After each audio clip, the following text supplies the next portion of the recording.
Please let us know who you are and where you're coming from. Say hello to each other. But we're going to go ahead and get started. Hope you guys are having a beautiful day so far, and we just welcome you for coming. So we're going to go ahead and get started.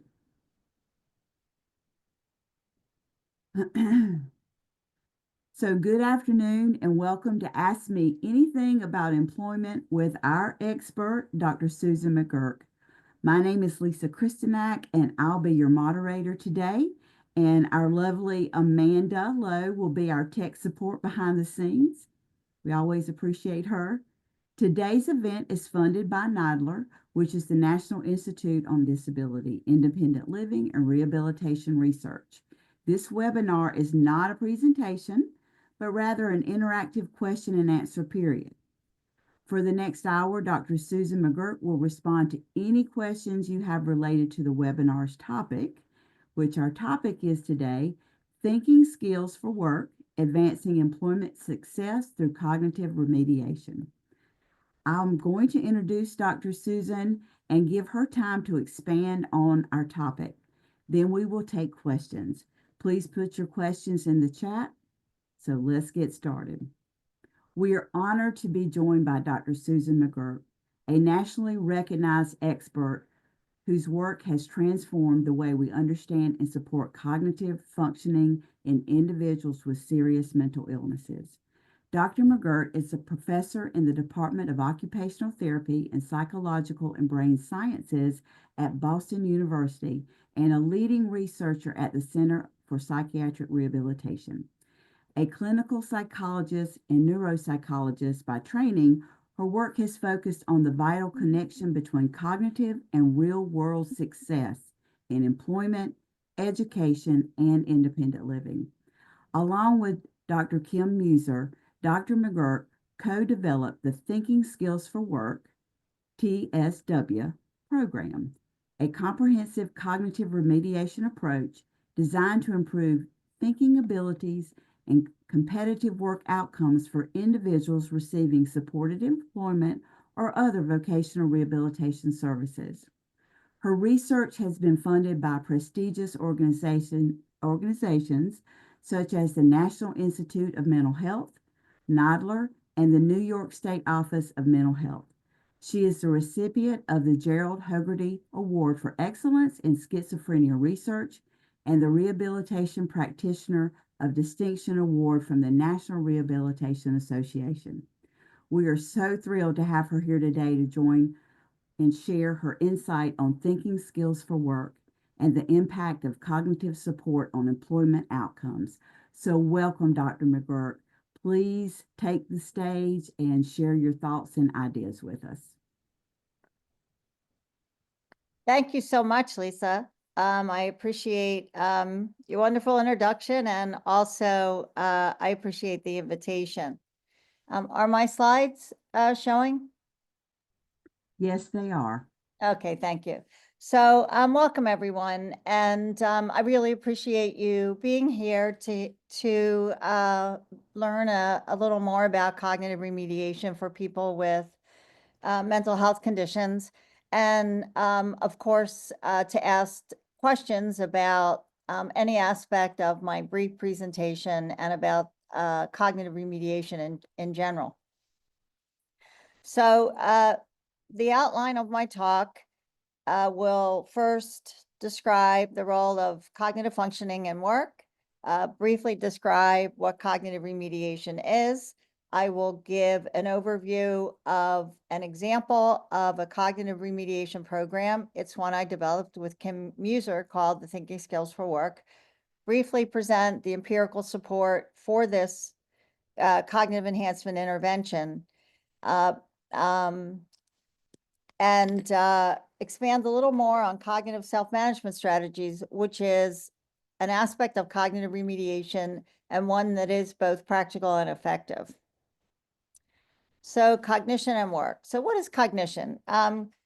Cognition includes mental activities such as the ability to pay attention and to focus on one thing at a time, which is certainly very challenging in the current environment of having so much to pay attention to. with social media and all of our devices, et cetera. So the art of paying attention is something we really want to keep in mind and have some focus about in our own lives.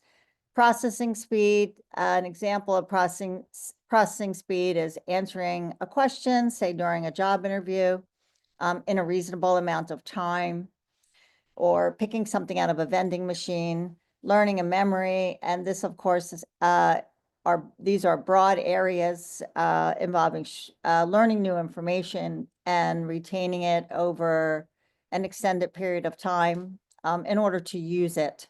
And executive functions. And these include capacities such as planning ahead, solving problems, abstract thinking. So why does cognitive functioning matter for work?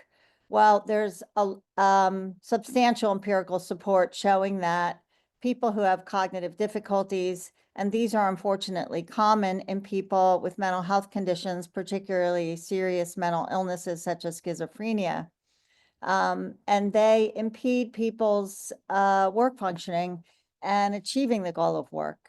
And vocational rehabilitation and work outcomes are really paramount in my research program for the past 20 years. And cognitive difficulties are barriers to people achieving the work that they want and maintaining it. So how might problems with thinking skills show up, for example, on the job? Well, sometimes people are slow at completing tasks, or they make mistakes, and there are other compromises in quality of work. Someone may forget the steps of a task when a problem presents itself, and especially an unexpected problem. One might solve it in a very poor fashion such that it creates more problems. Some people, cognitive difficulties cause fatigue because it takes more energy to solve a problem if you have a cognitive difficulty in the area of problem solving than someone who doesn't, and lower stamina. And, you know, of course, we've recognized stamina issues in people who have brain injuries, but have not really fully recognized that that is also the case in people who have cognitive impairments due to other problems. There's lateness, absenteeism, and disorganization on the job. I also want to make the point that sometimes people misconstrue these issues as a lack of motivation or some other problem or a clinical symptom, and miss the fact that these problems might be caused by a cognitive issue, and therefore do not attempt to solve it in a way that would really help the person.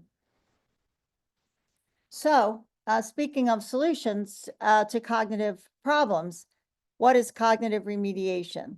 Well, I've been involved in an international group of researchers since 2005, the Cognitive Remediation Therapy Expert Working Group, or CREW. And our definition of what cognitive remediation has remained relatively stable through the years of our compiling research and addressing this particular set of interventions. Largely, the definition is that cognitive remediation targets the broad range of cognition and cognitive deficits: attention, memory, all those that I mentioned, plus social cognition and metacognition, using scientific principles of learning, with efforts to transfer these gains to community functioning, because within the definition of cognitive remediation is that the ultimate goal of this intervention is to improve functioning. So we are using cognitive strategies to help someone improve or achieve their recovery goal.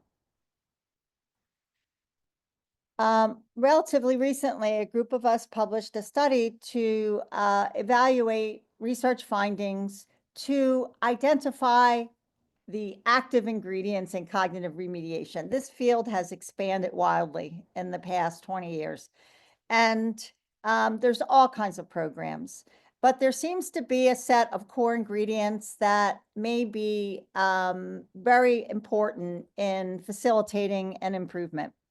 These include some kind of cognitive practice, such as software programs providing exercises to practice the broad range of cognition, with facilitation by a trained facilitator.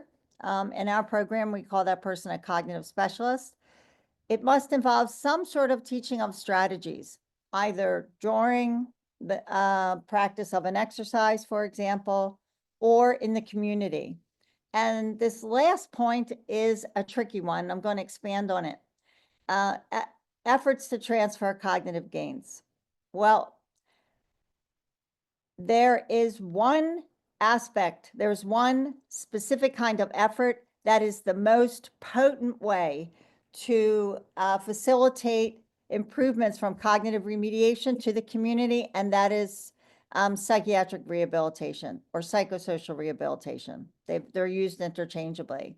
So what I'm showing is the results of 3 meta-analyses. The first one we did showing this moderation effect. Wykes and Vita have replicated it. And what is it I'm showing?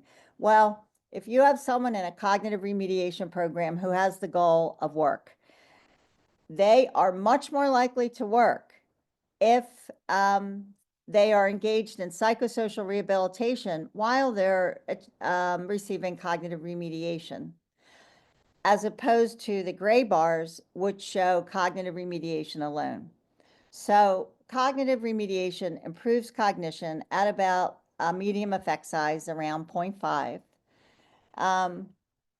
But if it's delivered alone in a standalone program where someone is practicing exercises, whether a facilitator is there or not, you're much, much less likely to see community impact or impact on community functioning than if there is rehabilitation on board that is servicing the person's goal. So, so it means that psychosocial rehabilitation moderates the effect of cognitive remediation on community functioning. And why is that?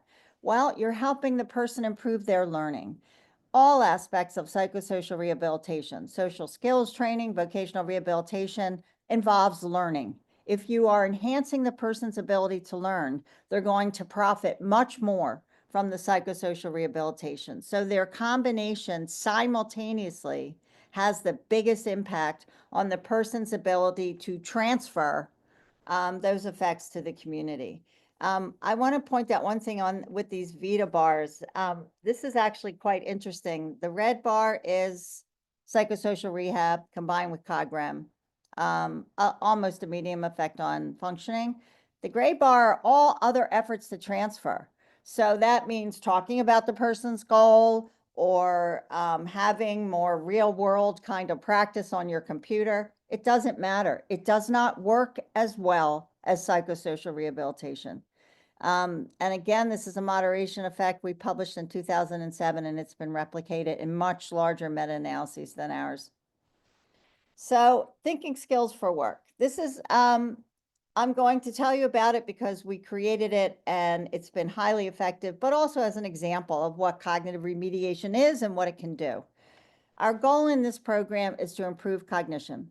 It's a cognitive program, so of course we're targeting cognition, but we're also endeavoring to improve a person's confidence and reduce negative thinking, because someone who has problems with confidence, as often happens with people we work with, they may say things like, I'll never get hired, no one, I'll get fired, I can't work, I can't be like other workers, you name it. People have espoused these negative self-beliefs, and we target those. And the reason we do is someone who has more confidence in their abilities, including cognitive abilities, is going to have more motivation to engage with the vocational specialist, for example, and get out there and keep trying.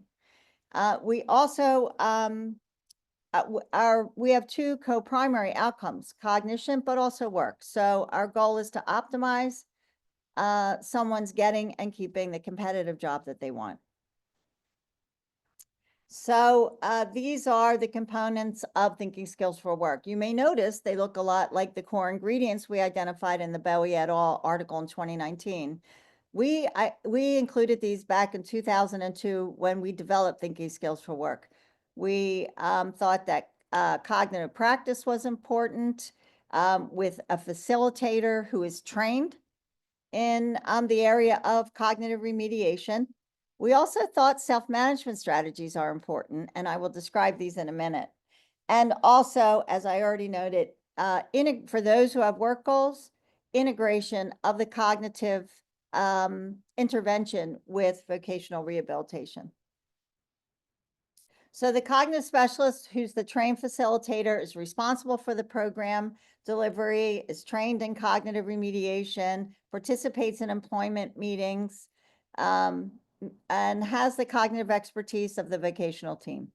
And they can be an employment specialist. So the components in thinking skills for work include enrollment and orientation to the program. We do a client interview as an assessment and additional aspects if possible, interviewing the family, just to understand the person's strengths and weaknesses in their daily life and in their search and performance of work. Computer cognitive training is a core component along with teaching cognitive self-management strategies.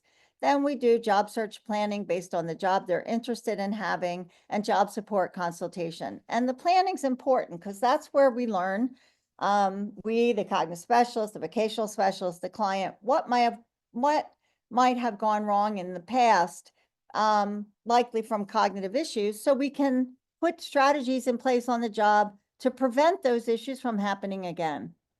I just wanted to take a moment to give you an idea of a cognitive remediation exercise.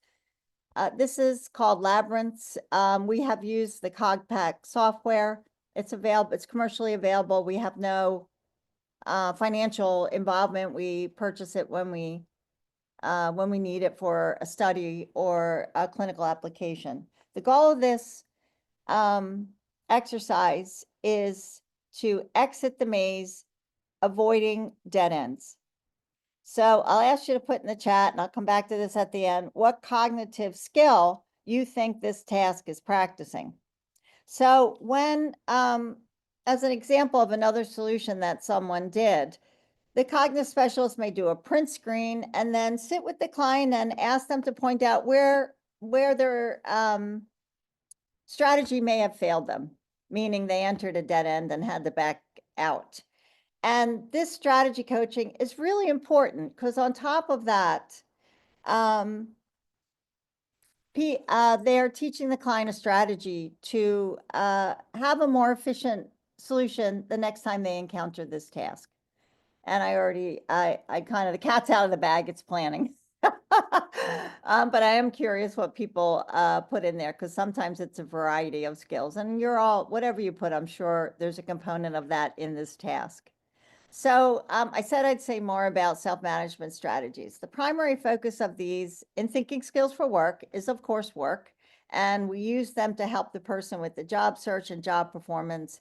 We have a manualized curriculum that addresses 10 specific topics. Each topic has a participant handout. The handout has prompt, checklists, and ways to individualize how someone views their performance in a particular area, like attention, for example. There are aspects in the handout and in the teaching of these strategies that include psychoeducational, motivational, and cognitive behavioral teaching methods. And these are coordinated sometimes with the employment specialist who facilitates their use. We've also had families use them for activities of living at home. They're not just useful for work. This is an example of a self-management strategy. It's called a memory spot, and you may use one. We asked in our groups, we asked participants to identify if they use it and bring a picture in of it or develop one. This is where you put everything when you come in the door that you don't need in your house and that you want to find quickly when you leave the house or the apartment. Keys, work ID, etc. And it prevents you from having to run around the house to try to find these items, which may cause someone to be late. So it over time, with the incorporation into a routine, it obviates the need for memory and reduces attacks on memory. All of these handouts, these 10 handouts, are included in our Thinking Skills for Work book, called Cognitive Remediation for Successful Employment and Psychiatric Recovery. We have a full training program to train cognitive specialists in thinking skills for work. I'll just briefly show you these, some of the empirical support. We've done many, many trials of thinking skills for work, 7 RCTs. We're actually about to publish the 8th one. I also want you to know that we have done this research in a variety of vocational models, clubhouses, traditional vocational rehabilitation, sheltered work, etc. And obviously the most potent effects are in supported employment, which is the empirically based vocational rehabilitation practice. So in all of our trials, we've randomized people to receive thinking skills for work plus vocational rehab, whatever the model is, compared to vocational rehabilitation alone. Our follow-ups have been up to 3 years, and all of our studies find benefits to both cognition and work. So people who get thinking skills for work and vocational rehab do better in terms of work and cognition than VR alone. We also did a study enrolling people who have failed to benefit high fidelity supported employment. Again, supported employment is the evidence-based practice of vocational rehab, beats every possible model, hands down. Bob Drake, Debbie Becker, Gary Bond, instrumental in developing and testing supported employment. Nothing works better. We know that there's a subgroup of people who fail to receive the full benefits of supported employment. We identified who they were, people who were getting these beautiful services and not responding. And we added thinking skills for work onto it. And we found that in this RCT, in 2 high fidelity programs in New Hampshire and Illinois, people who got thinking skills for work plus supported employment achieved their competitive work outcomes to milestone levels in supported employment compared to people who continued in supported employment alone. And this is the first trial of taking people who fail to benefit from evidence-based psychosocial rehabilitation practices and showing we can improve people's ability to profit from those interventions by adding cognitive enhancement, which seems to me to be the primo use of some of these programs. So next, we got funded by the NIMH for a second R01, and this was to look at what's the active ingredient in thinking skills work. I showed you all the components of it. The 2 primary cognitive components are computer cognitive practice and self-management strategies. And we were thinking, computer training is resource intensive, keeps people inside of a building, requires specialized equipment like a computer and software, and additional training for the cognitive specialist.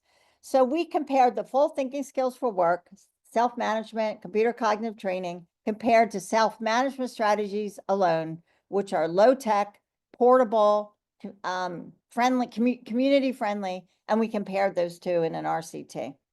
And this is what we found. And we, of course, expected the full thinking skills for work would have superior outcomes. That was our prediction, and we were wrong. What we showed is that computer cognitive training plus self-management strategies does not produce superior outcomes to self-management strategies alone. Both improved cognition and work, and both improved them equally. And that surprised us. And these are our work outcomes in this trial. And you can see the red line is the full thinking skills and the blue is self-management strategies alone, meaning no computer training. Improved both cognition and improved work, and improved it the same as the full program. So this gives us a real leg up on personalized medicine, and also one that is cheaper, has a reach into the community, and it's very practical. So this was comparing the full thinking skills in 2015 to the dismantling full thinking skills. No difference. Populations were very similar in those two studies. And here you can see how much the cognitive self-management or self-management strategies are very similar, identical in their ability to improve work and cognition to the full thinking skills for work. So what are cogs, and then I'll stop talking. So what are cognitive self-management strategies? First, I just wanted to give you a sense of some of the issues people have. And if there are employment specialists on attending today, none of these will surprise you. And in fact, we get some of our examples of what things go wrong on the job from employment specialists. So for example, for attention at work, my mind wanders, I miss instructions, and then I'd have to ask my boss again. And that winds up annoying the boss and undermining their confidence in that worker when someone forgets information right away. The door was locked when I got to work, so I went home. And we know that would be a poor problem-solving strategy as opposed to calling your supervisor and making sure you have that phone number on you, which of course requires planning. Yeah. So self-management strategies in our intervention involves 10 topics. The first 3 address motivation. I said why we think motivation is important. And that is because when one is more confident in their ability to perform tasks and their cognitive abilities, they're much more likely to be engaging with their employment specialist as opposed to blowing off meetings. And the motivation triad topics are understanding how cognitive skills and work are related, recognizing one's personal strengths. This is a very potent topic for people, and challenging negative thinking. 7, focus on adaptive cognitive functioning, improving attention, reducing memory difficulties, developing routines at work and for the job search, planning ahead, solving problems, and improving thinking speed. Okay. So the way the handouts are arranged is there's a goal for each one. And in this one, it's increasing self-efficacy and hope for achieving work goals. And the highlights of this topic are to discuss how awareness of one's strengths can make one feel good about oneself. And they're so readily used in job application and interviews when you're asked by a potential employer, what can you bring to the table for this job? Person's got an answer because now they know all of their personal qualities, their skills, talents, and abilities, and resources. So I will, in the service of time, I will skip these 2, but they're in the book. So examples of strategies for each cognitive area include when the boss gives you a set of instructions, a very smart thing is to repeat them to the boss right away. That way, you understood them, and it gives you a chance to repeat them to help you remember them. So now you're saying them and hearing yourself say them, and this is very, very potent. Scheduling rest breaks. That's very important for people who have issues with fatigue. When we're tired, we're not thinking on our feet as well. And sneaking in small rest breaks can be very helpful for that. Organizing our workspace to not be distracted with clutter. Repeating back instruction, using memory spots, memory aids for planning ahead, using a scheduler like a calendar. Some people really like those. The cognitive specialist can introduce them and help the person practice using them. A to-do list that prioritizes what work tasks get done first. And problem solving.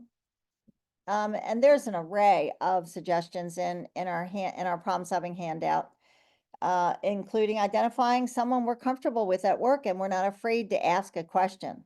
Sometimes people are intimidated by their bosses, and so will try to solve a problem on their own unsuccessfully because they don't know who to ask other than the person they're afraid of. So it helps if the employment specialist can help them identify someone they're comfortable showing that they don't know something. And thinking speed. Practice really reduces thinking speed. Think of learning to drive a car, how much more efficient you are once you learn. You don't have to think about it anymore. And when you take the need to think out of a routine task, you can do it faster. And practice increases efficiency, and teamwork helps people stay on a speeded task. So, in summary, we know cognitive skills are important for work. Plenty of good research showing that's the case in people with serious mental illnesses and an array of conditions where cognitive deficits are common. Self-management strategies can be incorporated into supported employment services, and a lot more readily than computer cognitive training. We've done both, and we know that to be true. And these strategies help improve cognition and work in individual placement and support, which of course is the evidence-based supported employment model.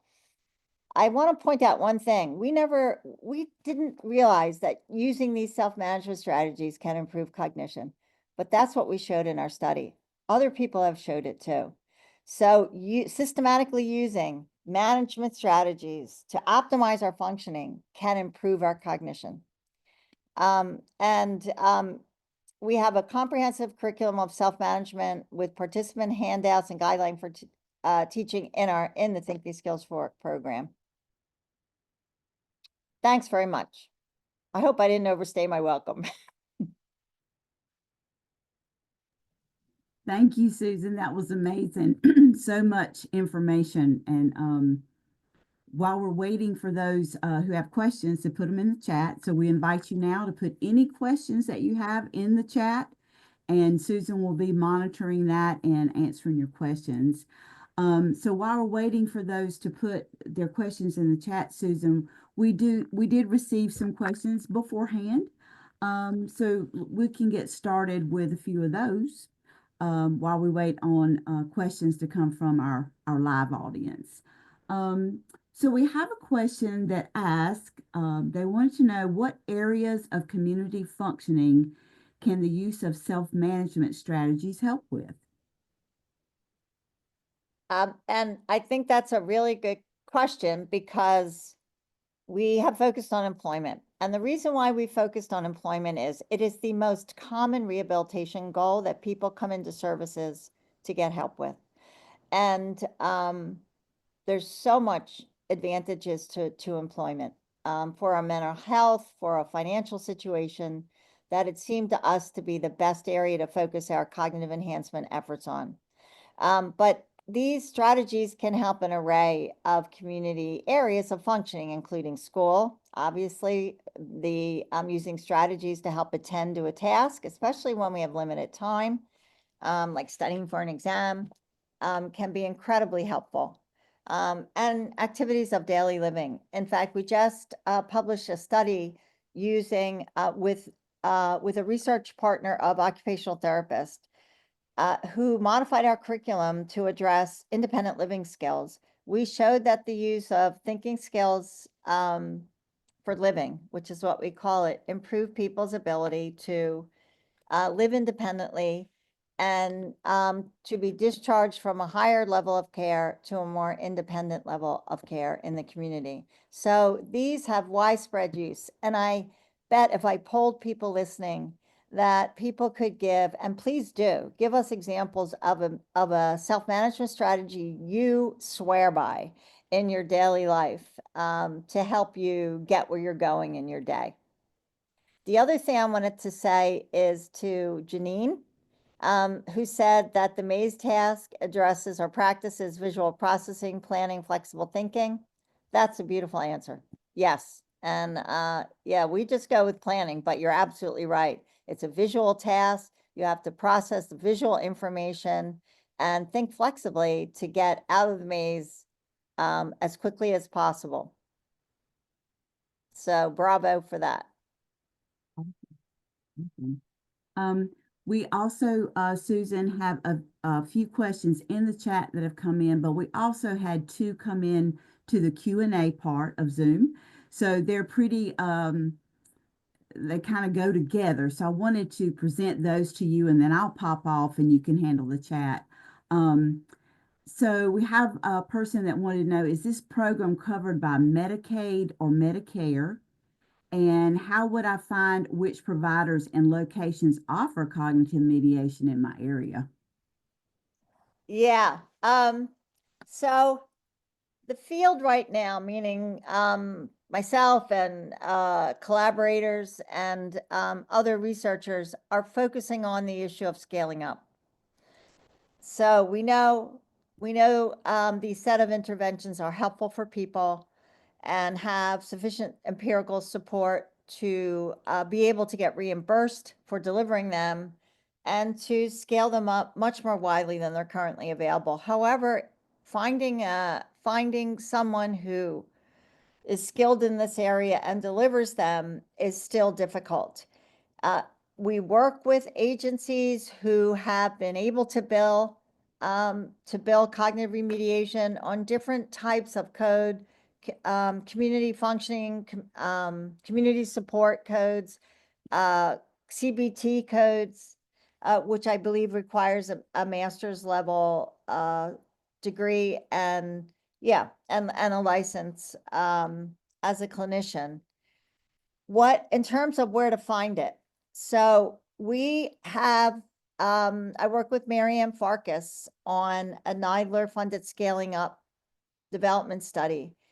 And we developed training materials and involved national agencies nationally and trained people to be cognitive specialists and then trained a smaller group to train cognitive specialists.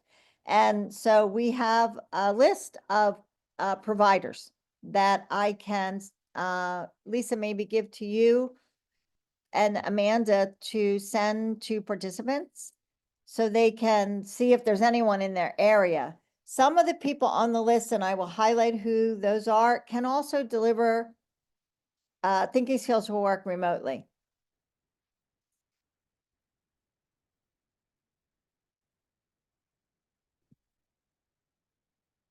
Lisa? Yes, we definitely Sorry. can. Yeah, if you want. So I hope, I'm sorry, it's a rather long-winded question. Let me just sum it up. Not widely available. I know nationally who is delivering this program, either within an agency delivering vocational rehabilitation or in some other context, and I can provide that information to people who have attended today.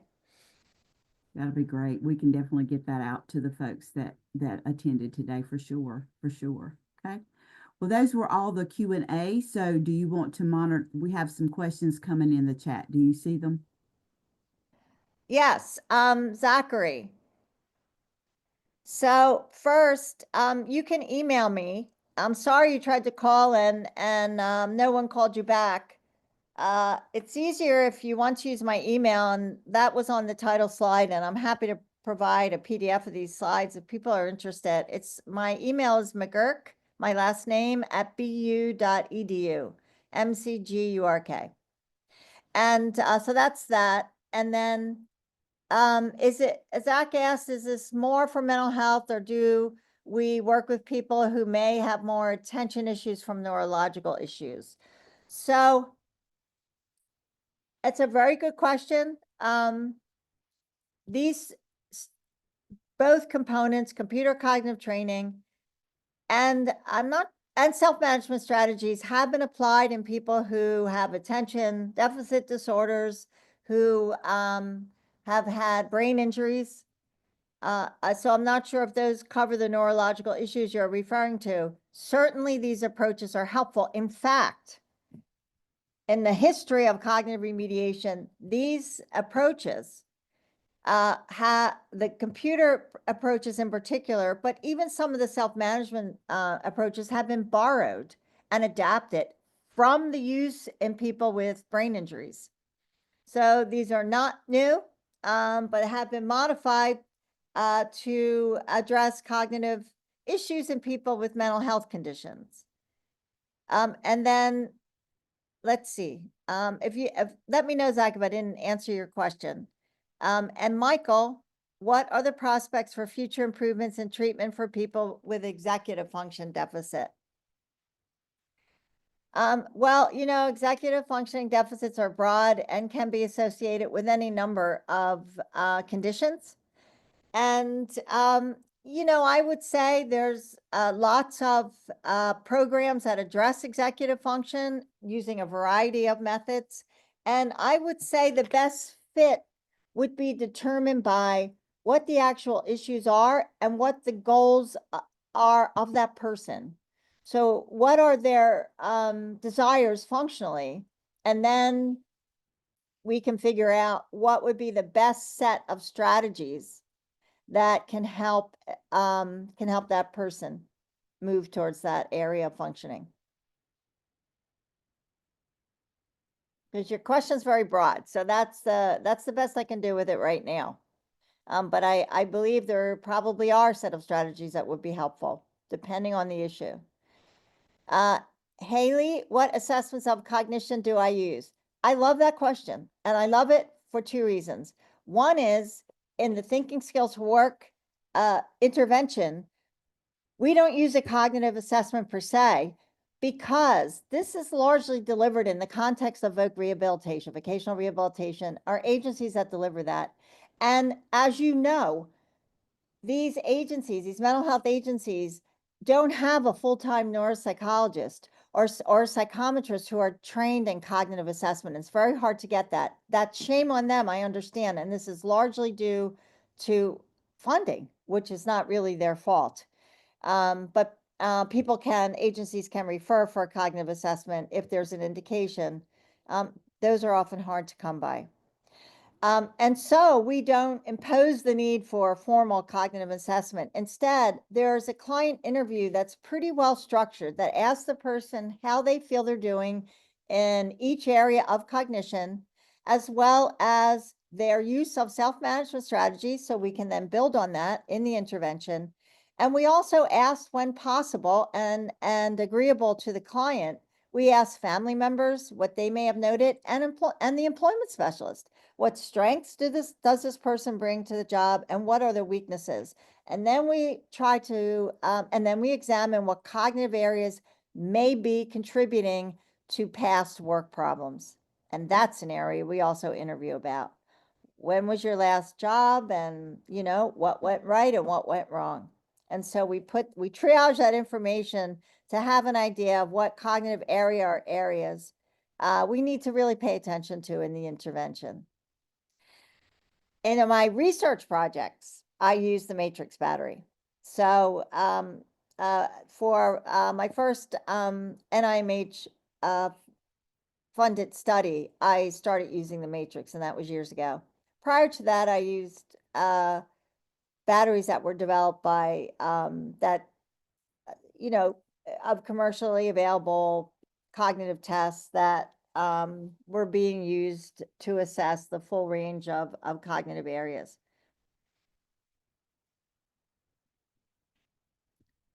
Let's see. George, I'm not sure Vallejo. I'm not sure I'm saying your name correctly. I am in my internship working with a client who wants to work. He suffered an arteriovenous malformation and now suffers from schizophrenia and paralysis, memory loss, depression, anxiety, and intermittent emotional explosive disorder. Plate used to find what kind of job. Oh, that's clever. Used ONET. Okay. He does hold a master's degree, wow, in math, and I want to help him, but I'm not sure that once he starts working, whether he can continue. Yeah, well, first of all, that's wonderful that you're working with this person, that they have a very specific goal, and that they want to achieve that goal. I would go with that and not be held back by any concerns that you may have about him maintaining the job.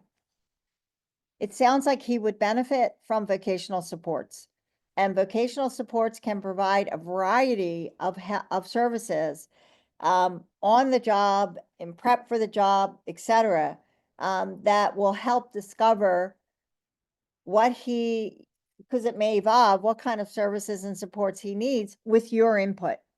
Because you clearly have a relationship with this with this client, and your input to the employment specialist would be really critical. So the three of you could work together as a team to, based on the job he wants, then figure out what kind of help he needs to get it and keep it. Your confidence in his ability to reach his goal, I'm sure, is very important to him.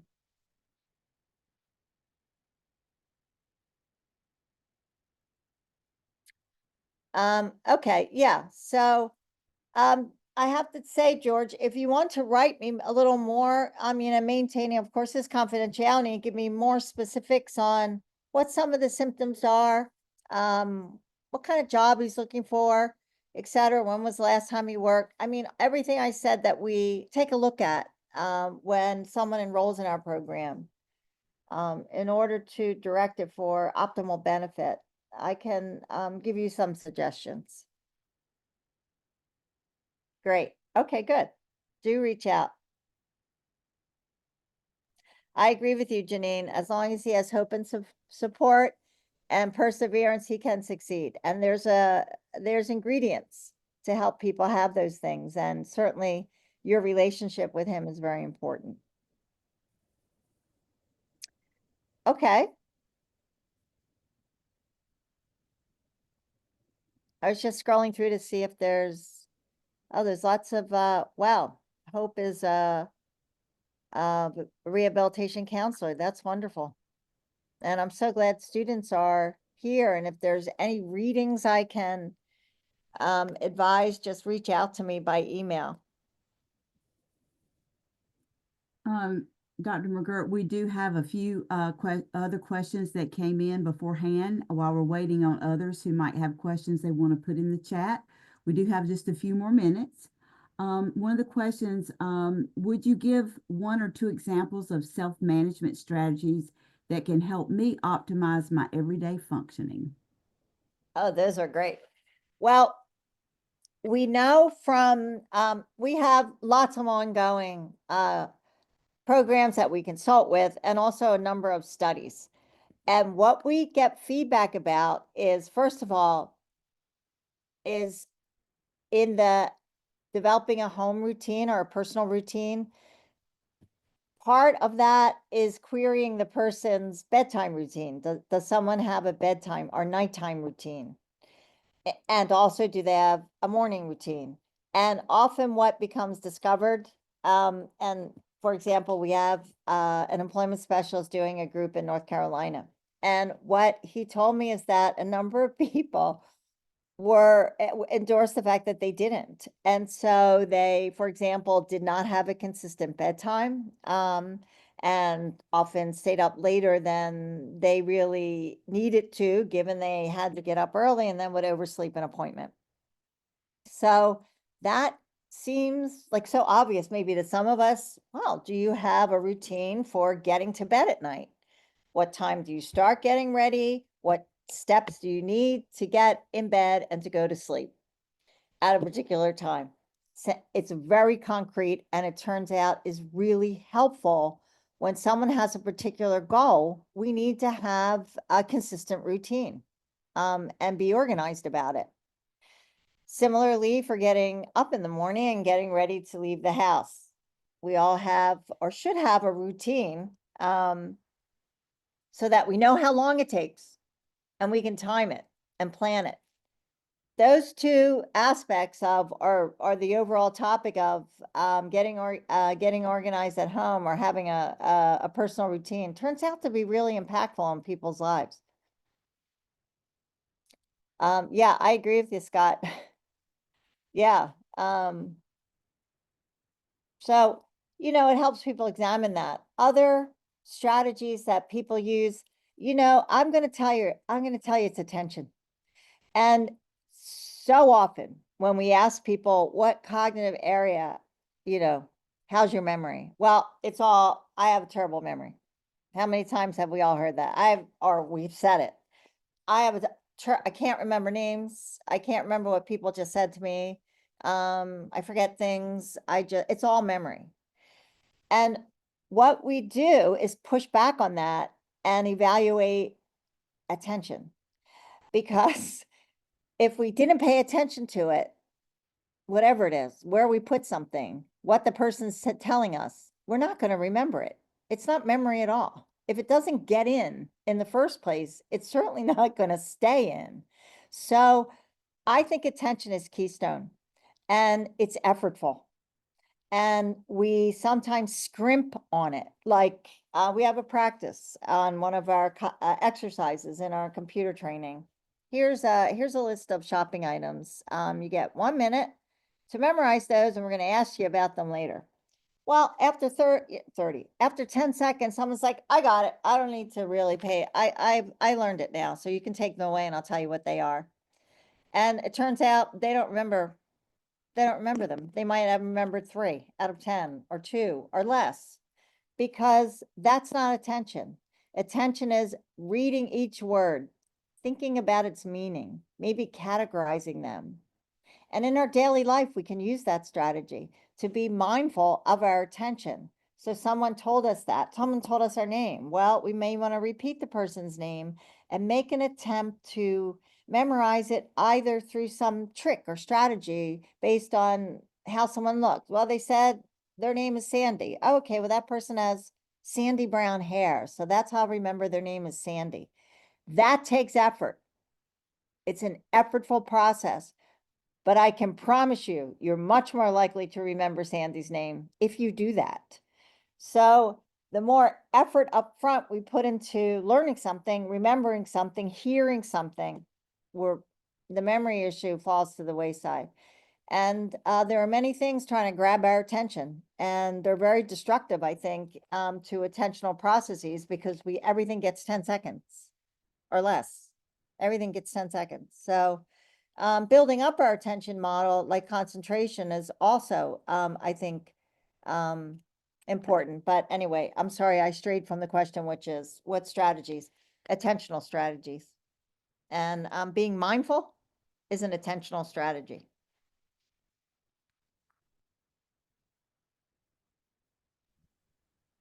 We're getting close to the time, but we do have several questions. Charlotte wanted to know about if you're putting together more studies, and is there a way for someone to be a part of that study, to be a part of your program for ongoing study? Yeah, we have in the Boston area, we have an ongoing study on people who have serious mental illnesses like schizophrenia, or major depression, or bipolar disorder, based on the state's definition of meaning functional problems.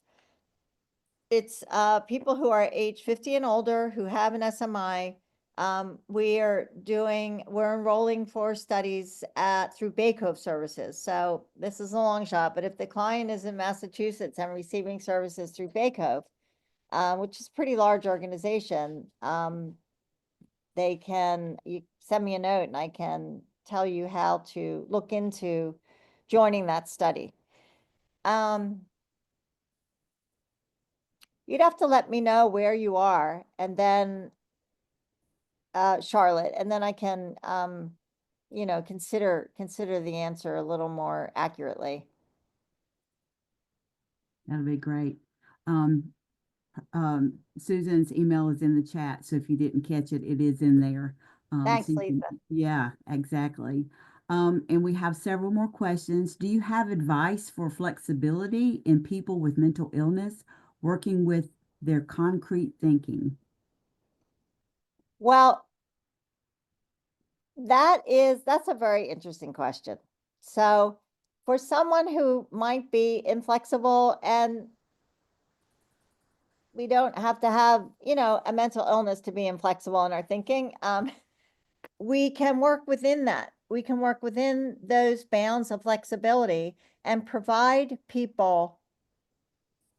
I'll give you an example. So if someone is starting a job, and we know, based on what they've told us and maybe input from family or employment specialists, that they're not real good at flexibility and solving a problem or thinking on their feet, what in that case the employment specialist can do is figure out in advance what are the most frequent problems this person will encounter.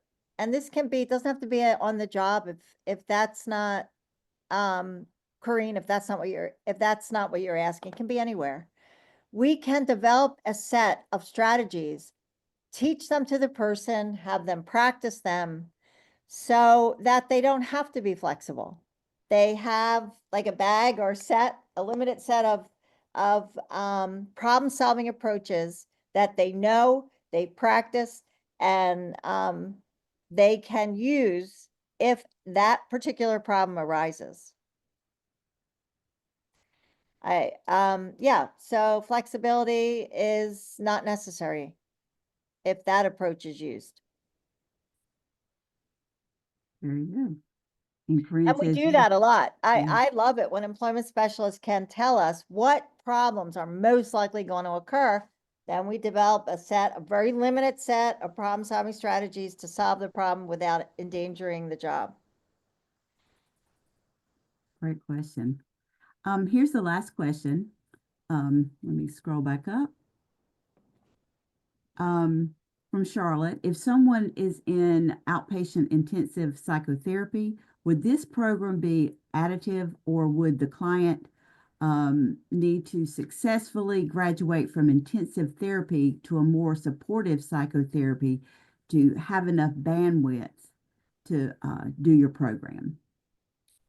No, no. And, wherever anyone is at, whatever they're involved in, there's no time like the present to think about a very adaptive, easy to use strategies can help us be more successful. And they might even help the person get more out of the intensive psychotherapy that they're in. So improving our attention or using strategies to make sure we're on task, that can help in any situation.